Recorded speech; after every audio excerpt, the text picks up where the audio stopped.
Alors, il y a 2 semaines, vous avez réussi à organiser une ébauche de débat entre l'opposition tunisienne et des représentants au pouvoir. Ça s'est passé à Paris. C'est impossible de faire la même chose aujourd'hui en Tunisie. C'est un début. Tous les intervenants à la conférence ont insisté sur l'idée que cette conférence ne pouvait pas se faire en Tunisie.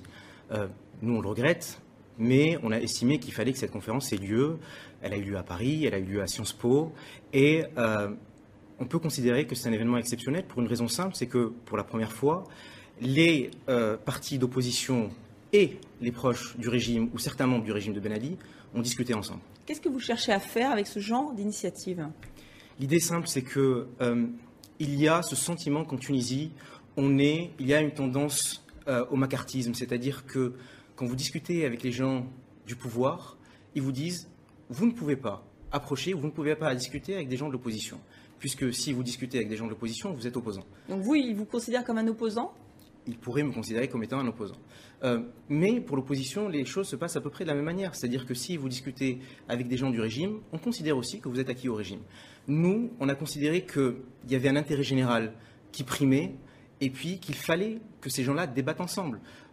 Quitte à être taxés de suppôts du régime d'un côté, quitte à être taxés de suppôts de l'opposition d'un autre. Vous êtes pragmatique ou naïf ? On essaie de l'être. On est obligé d'être pragmatique en Tunisie. Ça fait 50 ans qu'il y a des gens qui se battent pour la démocratie, qui se battent pour les droits de l'homme, qui se battent pour que la société civile ait plus d'importance dans la manière de mener les affaires publiques. On voit bien que ce bilan-là est négatif. Je considère que je fais partie d'une nouvelle génération. Mais vous pensez que l'opposition aujourd'hui n'a pas vraiment réussi sa mission, qu'elle n'est pas là où il faudrait qu'elle soit, c'est ça ? De fait, elle n'a pas réussi sa mission. Mais en même temps, dès que vous dites qu'elle n'a pas réussi sa mission, c'est un régime assez répressif. Vous êtes obligé de dire qu'on ne l'a pas aidé à réussir sa mission et qu'on a à peu près fait beaucoup de choses pour l'en empêcher. Donc vous pensez que vous pourrez faire mieux, que vous pourrez être une vraie opposition ? Vous, je veux parler aussi de la jeunesse tunisienne ? Je dis pas que je veux absolument faire partie de l'opposition, c'est un concept qui, à mon sens, est vide. Et je dis simplement qu'il faut faire les choses autrement et qu'il faut essayer de trouver quelque chose. On est en train d'y réfléchir, on y réfléchit tous les jours pour que les choses changent en Tunisie et pour les Tunisiens. Et ce scrutin-là ne va rien changer. On a le sentiment que les Tunisiens sont assez las, désabusés par rapport aux élections, par rapport à la vie politique. C'est la chose la plus inquiétante. C'est vraiment la chose la plus inquiétante pour une raison simple. Vous avez plusieurs rapports qui soulignent les atteintes aux droits de l'homme en Tunisie.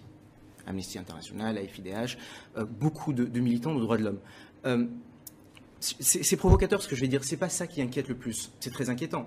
Mais ce qui inquiète le plus, c'est l'indifférence générale du peuple tunisien pour le destin de son pays. Donc,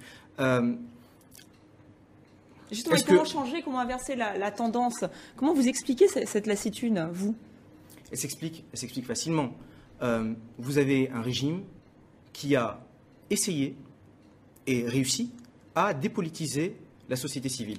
Vous savez, en Tunisie, l'université a été pendant très longtemps un espace de contestation. La rue aussi, les espaces publics, tous ces espaces sont aujourd'hui fermés. Et vous, comment vous espérez justement remotiver cette jeunesse ?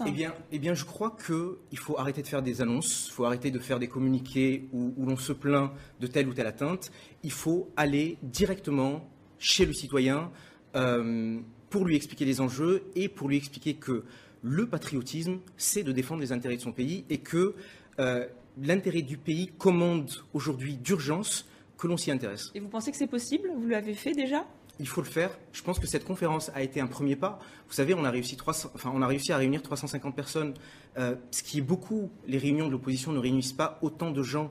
Et j'ai vu parmi ces 350 personnes beaucoup de jeunes, et c'est l'espoir que j'ai, c'est que ces jeunes-là qui souffrent notamment du chômage, surtout pour les jeunes diplômés, se saisissent du destin de la cité et se disent on va faire quelque chose pour notre pays. Très bien, merci beaucoup Selim Benhassen d'avoir accepté notre invitation. Et je vous invite à consulter notre dossier consacré aux élections en Tunisie sur notre site internet tv5monde.com.